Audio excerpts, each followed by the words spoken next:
Olá, eu sou o Felipe, eu sou médico de família, sou teleconsultor aqui do Telesaúde Goiás. Eu peço licença para você antes desse vídeo começar, porque eu gostaria de convidar os profissionais, médicos e enfermeiros do SUS que atuam na atenção primária no estado de Goiás a utilizar o serviço de teleconsultoria aqui do Telesaúde Goiás.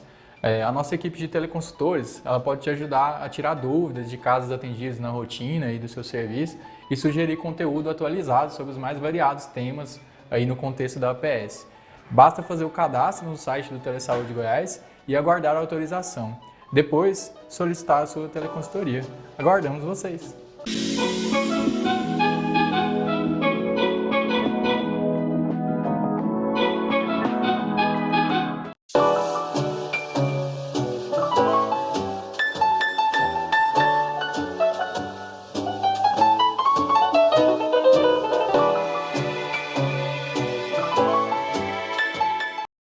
Olá, como é que vocês estão? Tudo bem? Meu nome é Fernando, eu sou docente e sou especializado na área de microbiologia. Hoje, a nossa temática vai ser voltada ao solo e à microbiologia, os seus aspectos gerais. Eu acho que é muito importante que nós possamos conhecer os diferentes ambientes, né, em que os micro-organismos vivem. E esse é um deles, e às vezes ele é pouco discutido, né, apesar de sua grande relevância e de sua grande importância. Fica aqui também registrado que muitos dos slides presentes nesta apresentação, que serão exibidos e que foram até alterados, sofreram pequenas modificações, também tem autorização do professor Fernando Dini Andreotti, da Escola Superior de Agricultura Luiz de Queiroz, a Exalc USP, que gentilmente me forneceu algum material para a conclusão dessa aula. Acho que a primeira temática, a primeira coisa que nós devemos falar, é o solo como um habitat para os micro-organismos. E isso é importante que nós possamos conhecer a estrutura do solo, né? Como o solo é constituído. Muitas vezes, né, como eu disse, o solo está ali, todo mundo fala, terra, né? Coloca terra, terra, mas não sabe o básico da constituição dessa, entre aspas, terra, e por consequência disso, dificulta um pouco a compreensão de certas dinâmicas que ocorrem no solo e com relação a líquidos, com relação aos próprios micro-organismos. Então, aqui a gente vai fazer uma introdução, nós vamos falar um pouquinho sobre o solo, para depois tecer alguns comentários específicos sobre os micro-organismos neste habitat. Então, a primeira coisa é o solo. Tem uma definição. Definição, normalmente nós fazemos uma leitura, porque é um texto fechado, né? É um texto que expõe e que explica o solo. Então, conforme está mostrando na tela, o solo é um conjunto de materiais minerais, orgânicos, água e ar, não consolidados, normalmente localizado na superfície da Terra, com atividade biológica e também capacidade de suportar a vida das plantas. Então, essa é a definição, tá? Uma definição acadêmica voltada para o solo. E o que o solo tem, né? Do que ele é feito? Então, a primeira coisa que a gente pode falar sobre as características do solo, só para a gente ter uma ideia de quanto ele abriga, né, do ponto de vista microbiológico, é essa informação. 1 grama de solo ou seja, 1 grama é uma coisinha pequena. Pode conter de 90, numericamente, 90, 90 a 90 bilhões, ou seja, 9 vezes 10 elevado à nona potência de partículas. Então, isso depende da estrutura física, tá? E, lógico que cada estrutura, cada partícula, ela tem uma superfície. Então, fizeram um cálculo, né, também, que esse 1 grama de solo pode conter de 10 a 8 milhões de centímetros quadrados de superfície exposta neste 1 grama de solo. E, como disse, essas variações, então a gente já pode, até pela lógica, né? Essas variações dependem das proporções. Do quê? Dos elementos que compõem o solo, que basicamente é a areia, o chamado silt e a argila. Então, a proporção desses 3 elementos no solo é que vão poder variar a quantidade de partículas e o tamanho da superfície exposta deste solo. E quais são, né? Então, já que são esses elementos que compõem o solo, então o que são esses elementos? Primeiro, que é a areia. Vocês viram, e vou mostrar novamente aqui no slide anterior, a areia, proporcionalmente, do ponto de vista de tamanho, ela é muito maior do que o silt e do que a argila.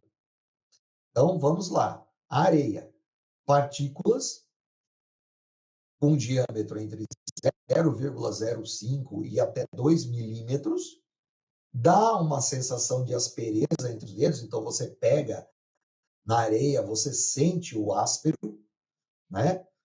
Pode ser, então, por conta do tamanho, visíveis a olho nu, né? Podendo ser angulares, podendo ser arredondadas, então isso depende do grau de intemperismo, ou seja, ação do vento, a ação da água de chuva, principalmente, que provocam que uma areia começa a esfregar na outra ou a rolar, você pode ter um formato arredondado, você pode ter um formato angular, isso vai depender dessa ação produzida por intempéries, água, vento, tá? Podem ser fragmentos de rocha, ou seja, a rocha se formando através da dissolução desse mineral, mas a maioria é composto do quartzo. Por que a gente fala, às vezes, que podem ser fragmentos de rocha? A gente pode reparar, se procurar aí em praias, vamos usar o exemplo da areia de praia, né? Pelo mundo, nós temos variação de tonalidade, aqui mesmo no Brasil. Então, essa variação de tonalidade, alguns lugares a areia que a gente fala é preta, então ela é proveniente de quê? De algumas rochas que não são o quartzo, por exemplo, rochas vulcânicas, né? E em outros casos é simplesmente o quartzo que dá aquela, vamos dizer, sensação parecendo um pó de tão fina que é, né? E tudo isso varia de acordo com a intempérie, varia de acordo com o mineral que está sendo ali fragmentado para a composição dessa areia.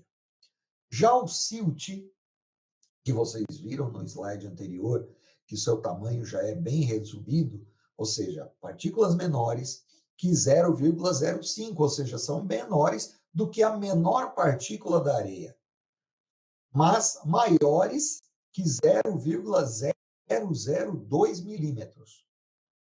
Então, elas estão dentro deste intervalo. Elas não são visíveis a olho nu. Apresentam-se de sensação suave e sedosa ao toque. É claro que uma partícula não é visível, mas o conjunto delas você consegue sentir na mão. E são compostos por minerais intemperizáveis, ou seja, pequenos minerais que sofreram ações do vento e da chuva. E a argila são justamente os compostos menores que o menor tamanho, que o maior tamanho, né? Que o menor tamanho, perdão, do é menor ainda. Então, são menores que 0,02 milímetros, formada de silicatos e óxidos, conferindo, assim, diferentes colorações. E essas colorações, muitas vezes, vão dar a tonalidade desse solo. A questão, a questão dessa composição da estrutura desses agregados, né? Essa proporcionalidade, então vocês veem areia, silt e argila. A proporção entre essas estruturas geram os diferentes tipos de solo.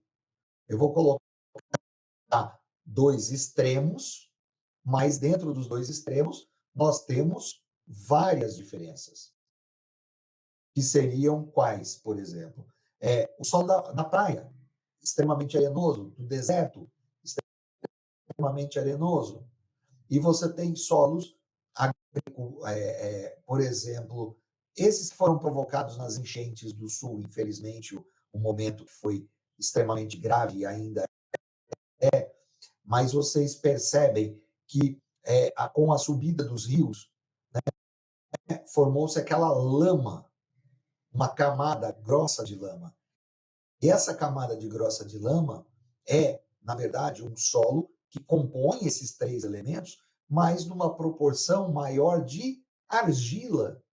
Então, muito mais argiloso, ok? Então, com isso, ele contém partículas muito menores em sua grande quantidade, né? Ou seja, tem grande quantidade partículas menores, formando aquelas camadas grossas, compactas, né?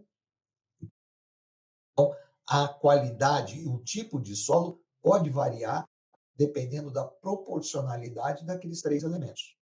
Então, essa composição do solo vai dar a estrutura, né? Então, essa agregação desses três elementos. Os organismos, onde ficam isso?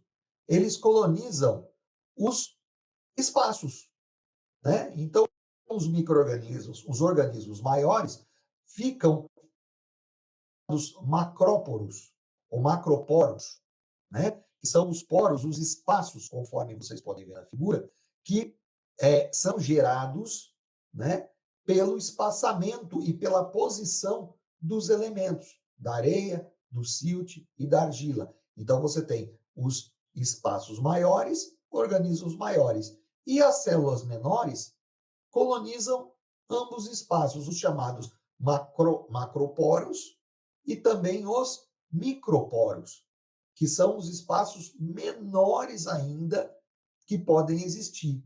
E é claro que nesses espaços também há, né, lugar, digamos assim, para que haja quem? A água, né, e o oxigênio também, o ar também pode ocupar. E é por isso que proporciona a vida.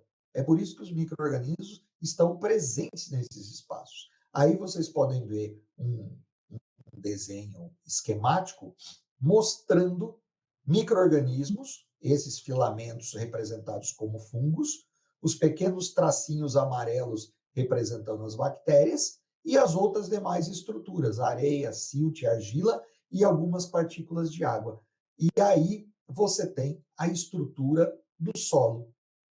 Nesse sentido, vocês já podem começar a perceber o quanto ele é um ambiente complexo e como é possível um micro-organismo, um organismo, sobreviver nesse espaço que fica abaixo dos nossos pés, a chamada terra, né? Que a gente, didaticamente, a gente chama de solo.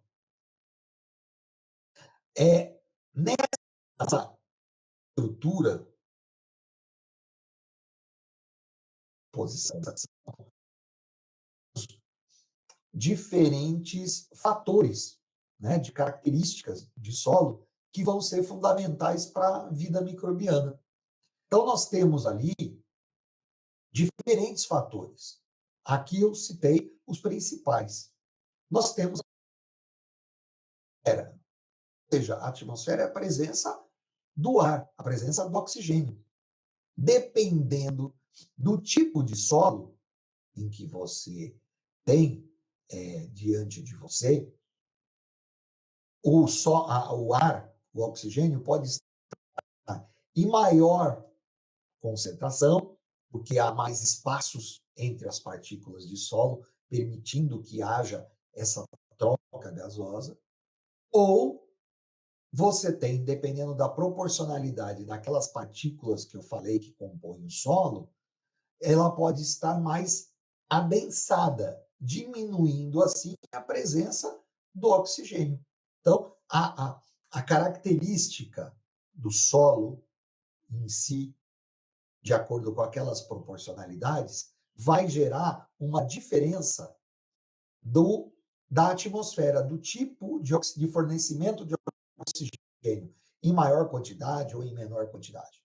A temperatura, a mesma coisa. Solos mais quentes que têm contato com maior quantidade de radiação, o poder de penetração dessa radiação, dependendo do tipo de solo, né? Isso pode afetar a água. Então, a água, se ela consegue passar, né, atravessar as camadas de solo com maior facilidade, com menor facilidade, isso vai depender do quê? Daquela proporcionalidade que eu falei no início. O pH, um solo mais ácido, um solo mais básico, um solo mais neutro. Então, sabemos que o pH varia de 0 até 14, sendo que, ou seja, 0 seria não o solo, mas a escala de pH, né? Então, 0 seria próximo da acidez total e absoluta. Lembrando, por exemplo, que ácido sulfúrico tem pH 2, em torno disso, né? E você tem o alcalino, que é lá perto do 14. E a neutralidade, por exemplo, a água, né, próximo da água é 7, 6, alguma coisa, né? 7, alguma coisa. Algumas águas, inclusive minerais de qualidade, têm um pH mais específico, mais alcalino, chegando a 8, 8 e pouco. Algumas outras são mais ácidas, pH 4, pH 3,8. Então, isso depende do tipo de água, né? Mas essa água vinculada a pH, que a gente está falando um pouquinho sobre isso, mas a disponibilidade dela no solo vai depender daquela proporcionalidade. Solo mais arenoso faz com que a água consiga passar, né, penetrar com muito mais rapidez e ser absorvida. Já um solo densamente argiloso pode formar como se fosse uma própria camada, dificultando essa passagem da água. Então, a característica é a presença de água, em maior ou menor quantidade, dependendo do tipo de solo. Potencial oxirredução e a fonte de energia, ou seja, a disponibilidade de nutrientes para a presença ou ausência de micro-organismos. E por que eu falo isso? Porque os solos, de uma maneira geral, eles são, em sua maioria, o que a gente chama de oligotrófico. Óligo vem de pouco, né?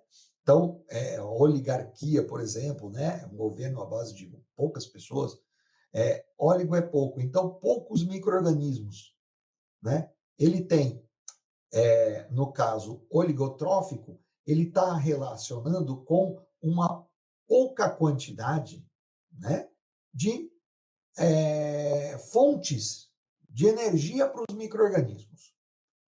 Então, se eu tenho baixa disponibilidade, pouco fornecimento de micro-organismos, eu vou ter uma característica de baixa quantidade de micro-organismos naquele solo. E a grande maioria deles, do solo, é assim. E é muito dependente do pH, para que ele esteja disponível nutriente ou não. A exceção são o que a gente chama hotspots, os pontos quentes, que seriam áreas de interação entre diferentes micro-organismos com o quê? Com a chamada rizosfera, que é a presença das plantas. Por quê? Essa área, vocês estão vendo aqui no desenho, é uma área de transição. Você tem o solo, mas você tem ali as plantas que trocam, né, materiais orgânicos com o solo nessa região, deixando com uma riqueza de fonte nutricional muito maior do que aquele solo que está mais distante desses sistemas radiculares. Por conta disso, nós temos, de uma maneira geral, os pontos onde você pode ter um quantitativo e uma variabilidade maior microbiana bem próximo dessas áreas onde você tem uma disponibilidade maior de plantas para que haja essa interação, ok? E qual é essa interação que nós teríamos aí dessas plantas? Primeiro, nesse tipo de solo, né? Primeiro, nós temos os exudatos, né? Que são aqueles materiais que a planta expele. E aí, esse material, ele é um material químico, como diz aí, baixa massa molecular, solúveis em água, que se dispersa no solo, ou seja, a planta, materiais, esses chamados exudatos, elimina-os através do sistema radicular, e esse material fica disponibilizado naquela área do entorno das raízes das plantas, permitindo que os micro-organismos possam fazer uso dessas substâncias. Secreções já são outras substâncias diferentes de exudatos, porque variam do tamanho, são uma alta massa molecular. Mucilagens são géis, que são polissacarídeos mais ácidos.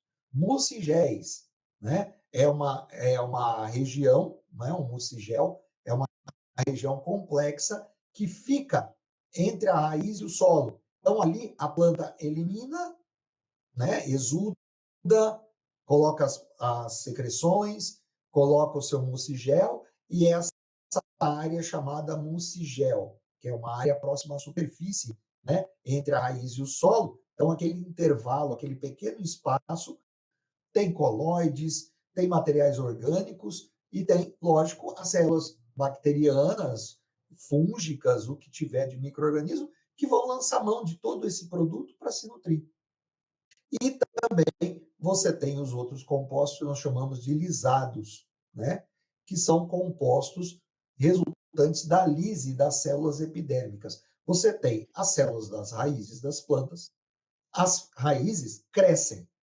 Conforme elas crescem, algumas células externas podem se romper, podem envelhecer, podem ocorrer um descamamento das raízes, e esses resíduos, entre aspas, né, da planta, do sistema radicular, tornam-se compostos que possam ser utilizados pelos próprios micro-organismos, os restos, vamos dizer assim, desses materiais decorrentes desse rompimento dessas raízes, dessas células das raízes, por conta do seu crescimento ou por conta do envelhecimento, essas células morrem, se rompem e se tornam disponíveis, se tornam fontes nutricionais para os próprios micro-organismos. O particular das plantas é extremamente rico em materiais orgânicos, tá? Que fazem com que os micro-organismos se estabeleçam nesses pontos. Aqui nós temos duas fotos de dois grupos de micro-organismos que, inclusive, se ligam às raízes das plantas e que trazem um benefício muito grande para as plantas. Ou seja, essa interação microbiana com plantas, que já é conhecida de muito tempo, é muito importante para a agricultura. Vocês têm aí na primeira figura do lado esquerdo as chamadas bactérias fixadoras de nitrogênio. É lógico que não são as bactérias que vocês estão vendo. Vocês estão vendo nódulos nas raízes.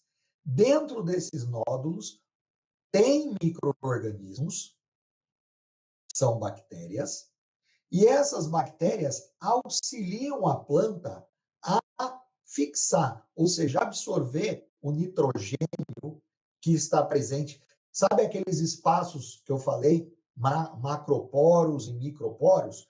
Ali você tem ar. E aí, a planta sozinha, ela não consegue retirar dali o nitrogênio para consumo dela, que é muito importante para a sua nutrição. Mas com a presença dessas bactérias, essas bactérias conseguem retirar aquele nitrogênio que está presente no ar, naquele solo, né, naqueles espaços, né, que ficam do solo, consegue absorver esse nitrogênio e como ela está ligada através dos nódulos diretamente às raízes, ela fornece à planta esse nitrogênio. Então, é uma associação ecológica em que as bactérias e as raízes de plantas têm vantagens mútuas. A bactéria consegue ali obter parte da sua nutrição fornecida pelo sistema radicular da planta e, em troca, a bactéria fixa nitrogênio e fornece esse nitrogênio já pronto para a planta. Então, é uma relação que a gente chama ecologicamente de mutualismo, né? E que deu um resultado e que é utilizado hoje em muitas culturas. Ou seja, você adicionar essa bactéria, né, à planta no seu sistema radicular, fazendo com que ela consiga absorver mais nitrogênio e, com isso, crescer mais saudável, mais rápida, gerando uma maior produtividade.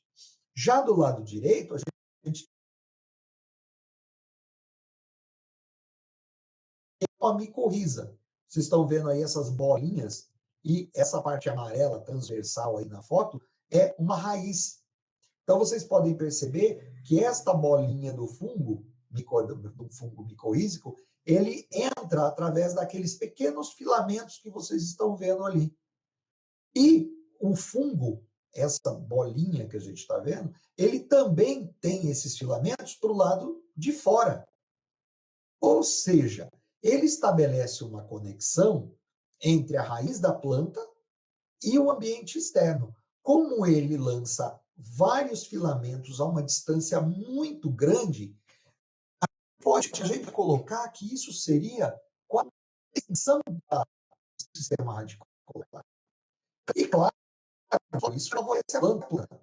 Se a planta tem a raiz limitada a uma determinada área, com a micorriza associada, a micorriza lança os seus filamentos para uma área mais distante, conseguindo assim absorver mais nutrientes ao redor da planta, trazendo esse nutriente para o sistema radicular. E aí você tem também uma relação, como as bactérias fixadoras, você tem uma relação de mutualismo. Por quê? O fungo auxilia na captação de água e de sais minerais provenientes do solo ao redor, e a planta produzindo açúcares necessários para a sua subsistência, também fornece parte dessa energia, parte desses açúcares, para o fungo. Outra relação mutualística muito importante na natureza, que é usada pelo homem na forma de aumentar a produtividade de certas plantas. Então, nesse sentido, vocês estão vendo que a relação microbiana, a presença de micro-organismos no solo, é extremamente importante. Não só pela vivência, vida livre desses micro-organismos, mas também quando eles interagem com as plantas, né, estabelecendo relações como essas duas que eu apresentei, das bactérias fixadoras do nitrogênio, dos fungos micorrízicos, e esta relação proporciona um ganho para as plantas e, claro, o homem, sabendo disso, tendo o conhecimento através da ciência, ele pode aproveitar esta relação presente na natureza de forma a ter ganhos para a agricultura nossa, para a nossa produtividade, para a nossa subsistência, dependendo do tipo de planta que o ser humano vai fazer e vai estabelecer essa correlação de uma maneira artificial, né? Introduzindo essa bactéria em contato com uma nova raiz de uma planta comercialmente utilizada. Aqui nós temos, né, essa seleção dos organismos que vivem naquele entorno do sistema da risosfera. Então, são micro-organismos que vivem na risosfera sem estabelecer relações simbióticas, aqueles que eu falei de vida livre. Eles vivem no entorno das raízes, mas eles não têm uma relação de associação direta. Mas, como eles lançam mão, né, eles utilizam aqueles nutrientes que a planta exuda, né, aqueles exudatos, aquelas mucilagens, ele usa como fonte, o micro-organismo absorve e libera determinadas substâncias.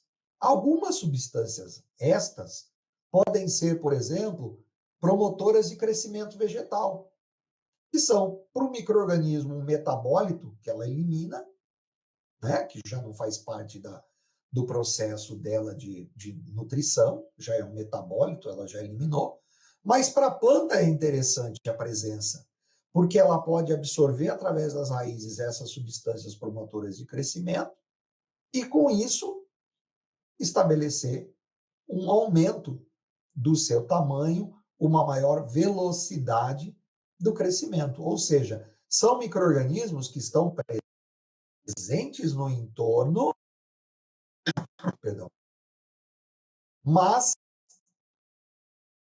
não tem uma relação direta com as bactérias fixadoras ou com as micorrizas, mas fornecem para a planta, através da produção dos seus metabólitos, substâncias que auxiliam no crescimento da planta. Né? Então, e outra coisa, controlam patógenos, porque são diferentes mecanismos, mas um deles é o próprio ocupação do espaço. Ou seja, o patógeno chega, opa, está ocupado esse espaço aqui, você não tem vez. Tá? Essa é uma maneira bem, assim, bem simplória de dizer, mas é a ocupação de nichos, de pontos que seriam de infecção do patógeno, em que são ocupados esses espaços por esses micro-organismos que vivem no entorno do sistema radicular, dando uma proteção, produzindo, inclusive, como elas podem produzir substâncias promotoras para a planta crescer, eles também podem produzir metabólitos que fazem mal para os patógenos, ou seja, substâncias repelentes. E aí, essa produção dessas substâncias repelentes inibem o crescimento de patógenos, servindo, então, de proteção para o sistema radicular. Por conta disso, vocês veem o quão complexo é essa relação. Existem micro-organismos, já que a gente está falando um pouquinho também da planta e da relação, né, planta, micro-organismo e solo, existem as chamadas bactérias endofíticas, que elas acabam entrando, ou seja, colonizando tecidos internos das plantas. Vocês perceberam que as bactérias fixadoras, elas não são colonizadoras dos tecidos, elas formam pequenos nódulos externos aos tecidos das plantas. As micorrizas penetram com os seus filamentos, as suas hifas, que a gente chama o termo técnico, né, dentro do sistema radicular, mas vivem fora. Agora, as endofíticas, endo significa dentro. Então, essas penetram no interior da célula e vivem em associação com a planta. Inclusive, algumas podem até fixar nitrogênio, como as bactérias fixadoras que formam nódulos, e outras dão proteção àquele sistema radicular, mas estando dentro da planta e não do lado externo, conforme no slide anterior. Nós temos também, a gente está falando muito sobre os micro-organismos que são aqueles, digamos assim, os que estavam causando muito benefício, né? Auxiliam a planta, são importantes para o solo, dão proteção para a planta, mas a gente tem também, em torno do solo, os patogênicos. Se o solo é um ambiente complexo, a presença de micro-organismos ali que auxiliam, né, no ecossistema, que dão esse equilíbrio, mas você tem fatores físicos, fatores químicos, que vão dar aquela diferença da população. A gente falou a questão de pH, a questão de disponibilidade de água, a questão do tipo de solo, né? A presença maior ou menor de oxigênio naquele solo, de acordo com a sua proporcionalidade com nutrientes. Ou seja, tudo isso vai dar a presença ou em quantidade maior ou quantidade menor de micro-organismos no solo. Então, olha a informação interessante aqui, né? Numa estimativa que fizeram, em 1 hectare, só levando em consideração uma camada superior de 15 centímetros, é bem pouquinho,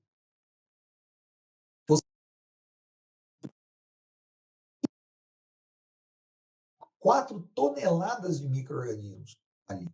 60% a 80% da biomassa do solo, nesse caso, torna-se uma biomassa microbiana. Então, o solo, né, é extremamente rico com a presença microbiana nele. E é claro que, se há uma abundância de micro-organismos, nós podemos ter micro-organismos patogênicos. E o que é um micro-organismo patogênico? É um micro-organismo que pode provocar direta ou indiretamente uma doença. Doença em quem? Em seres humanos, que são tratadas através da microbiologia médica, né, o estudo desses micro-organismos, em animais, pela microbiologia veterinária, e doenças em plantas, né, causadas, que são estudadas por uma ciência chamada, né? Então, vocês percebem que os micro-organismos, eles podem estar no solo, e dependendo do tipo de micro-organismo envolvido, em seres humanos, em animais, em plantas. Então, a gente vai falar rapidamente aqui essa relação mórbida, digamos assim, ruim, entre a presença de micro-organismos no solo que sejam patogênicos. Então, nesse sentido, nós temos uma população global. Vamos visualizar, mentalizar. Uma população global. Não de micro-organismos. Humana, né? Também de animais e tudo. Há demandas por alimentos. Há demandas por combustíveis. E esses alimentos são retirados de onde? Do solo. Então, você tem um uso intensivo do solo. Por que eu citei também combustível? Nós temos a cana, que é utilizada como um biocombustível. E você tem o uso intensivo do solo para a produção maciça dessa biomassa vegetal para produzir o etanol. Agora, todo esse material de produção de alimentos e combustíveis, você tem um uso intensivo do solo, você gera resíduos. Esses resíduos podem provocar danos às funções do solo e ao ecossistema. Então, e aí você começa a perceber que resíduos são resíduos industriais, são resíduos provenientes das atividades humanas, são resíduos da agricultura.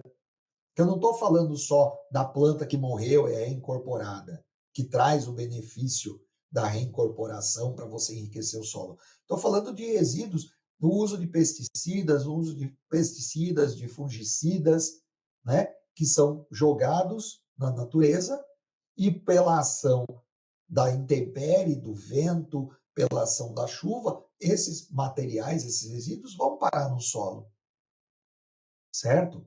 E aí eles vão penetrar nesse solo. O homem produz uma biomassa de rejeitos, rejeitos industriais, que podem ser químicos, e também rejeitos biológicos, provenientes, por exemplo, do esgoto, né, dos resíduos sanitários. Se eles não são tratados devidamente, eles vão chegar à água, conforme a gente já teceu alguns comentários em outras aulas, mas também ao solo. E aí você provoca dano no equilíbrio e na função do solo. E isso reduz o quê? A área cultivável e reduz a área de produção de combustível. E aí você fecha esse ciclo. Cabe ao homem, então, pôr a mão na consciência e verificar o que ele pode fazer para minimizar esse impacto. Então, essa temática dos patogênicos, diante dessas situações e desses exemplos, quando a gente fala de resíduos agrícolas e urbanos, do ponto de vista microbiológico, como eu coloquei, você pode ter patógenos. E esses patógenos podem afetar os animais, seres humanos e plantas, né? Porque esses micro-organismos começam a viver naquele solo, aquele solo pode servir para cultivar uma planta, o sistema radicular pode, em contato, por exemplo, raízes, tubérculos, podem ter um contato direto e, se não forem tratados de uma maneira correta, pode o ser humano acabar vindo a ingerir esse material contaminado. Isso é decorrente de quê? De uma falta de destinação adequada. Lixões a céu aberto é um dos principais. Há uma legislação que proíbe, mas ela ainda não está funcionando na sua plenitude. É uma lei de 12.305 de 2010. Ela estabeleceu prazos para os municípios se adequarem. Deu um prazo até 2015, depois prorrogou para 2016, depois para 2017, e ainda há prorrogações em andamento. E isso através de alegações de que o município não tem condições, não tem recurso financeiro, e com isso você protela uma forma de destinar o lixo de uma maneira correta, fazendo com que haja um impacto menor no solo, reduzindo assim o potencial de doença desses micro-organismos. Então, todos esses resíduos que estão constantes aí na foto, resíduos agrícolas, resíduos médicos, né? Que tem que ter uma destinação especial, que muitas vezes são flagrados em lixões a céu aberto. E o próprio resíduo orgânico, que é jogado a céu aberto. Ou seja, o uso de saco, por exemplo, no sanitário da nossa casa, nós usamos aí, por exemplo, o papel higiênico. Esse papel higiênico a gente ensaca e faz o coletor de lixo pegar. E ele pode ter um destino num lixão aberto, ficar em contato direto com o solo, transmitindo assim os patógenos presentes, possíveis patógenos presentes nas fezes, pode ter um contato direto com o solo, contaminando aquele solo, impedindo que ele seja futuramente usado para alguma ação. Da mesma forma, os resíduos químicos, da mesma forma, resíduos médicos. Ou seja, tudo tem que ter uma destinação correta e tem que merecer um tratamento para evitar o quê? A contaminação do solo. Não há tempo para a gente ficar falando aqui sobre tudo, né? Mas a gente pode usar alguns exemplos pontuais rápidos, né? Então, é relacionado a essa dinâmica.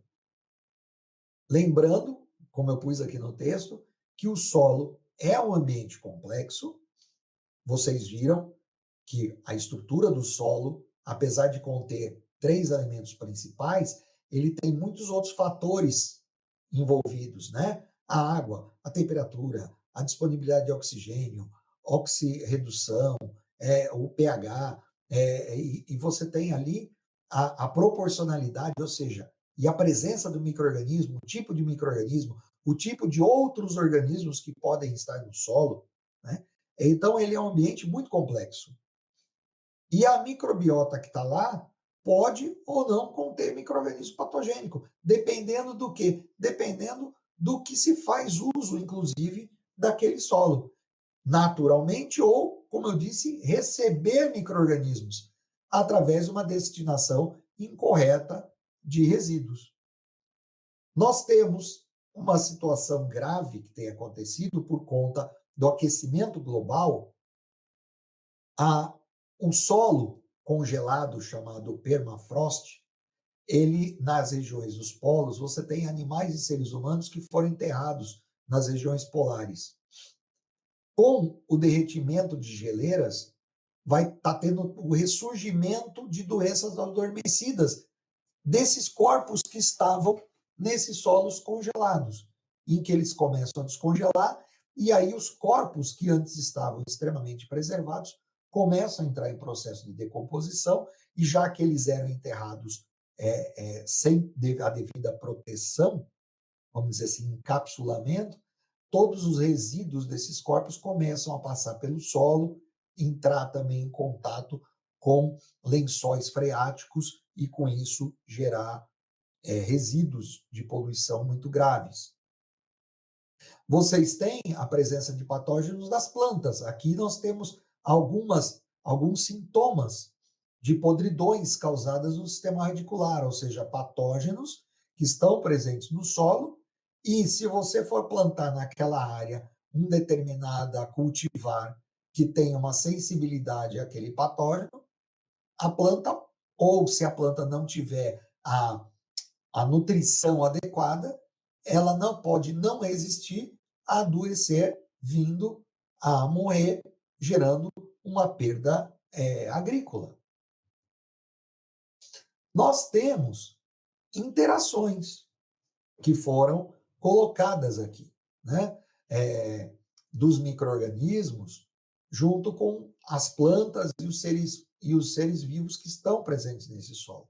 Então, o mutualismo, benefícios mútuos, a micorriza que eu falei, o comensalismo, você beneficia um, mas o outro não é afetado, né?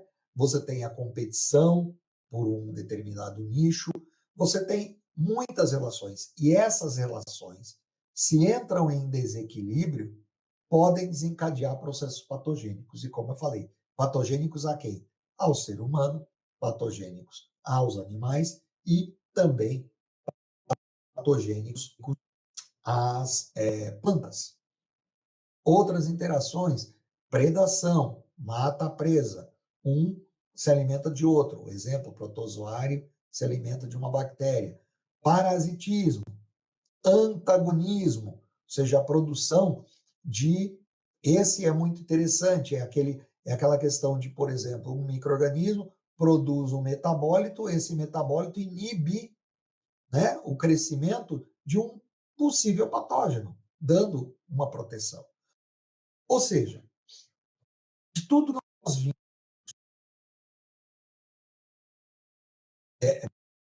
a apresentação. Nós temos um solo, como foi dito, que é um ambiente complexo, em que os micro-organismos estão inseridos nele, estão presentes naturalmente lá. Alguns, uma grande maioria, são benéficos, mas outros são patogênicos. Há um equilíbrio na própria natureza entre a presença desses patógenos e dos organismos saudáveis. Esses micro-organismos podem conferir proteção às plantas cultiváveis, tá? Dando essa possibilidade de uma produção comercial, né? De forma a gerar lucro, a gerar alimento para os animais, para os seres humanos. Mas, se o próprio ser humano interferir de uma maneira negativa nesse solo, ou seja, fazendo o seu uso intensivo, sem dar a devida compensação nutricional, de reposição e de tratamento dos resíduos os quais ele joga, muitas vezes indiscriminadamente, essa situação de equilíbrio que nós chamamos de homeostase no solo, conferindo a ele uma situação saudável, pode vir a se tornar impossível de um retorno, ou seja, dele se degradar a ponto de que certas áreas não poderão mais ser cultivadas, de certas áreas serem isoladas porque geram doenças. Nós temos casos antigos, né, das pessoas aí mais antigas, houveram situações, por exemplo, de depósitos de elementos químicos que foram colocados tambores no solo, em determinados lixões químicos naquela região próxima à Paulínia, no interior de São Paulo, e com a ação do tempo, intempéries, esses tambores entraram em processo de corrosão e liberaram o seu material tóxico, fazendo com que esse solo se contaminasse e contaminasse todo o lençol freático da região, provocando doenças de curto, longo prazo, provocou morte, provocou câncer, né? Que de pessoas que tiveram que receber tratamento para o resto da vida, e outras faleceram logo na sequência em decorrência dessa ação desses produtos químicos que contaminaram toda uma região. E que hoje esta região praticamente é isolada. Não se pode produzir nada naquele solo, não se pode plantar nada, não se pode construir sobre ele, porque ele é um solo que foi condenado por conta de uma ação irresponsável do ser humano, né? Das pessoas que estavam ali, que não pensaram na conservação e na preservação daquele solo.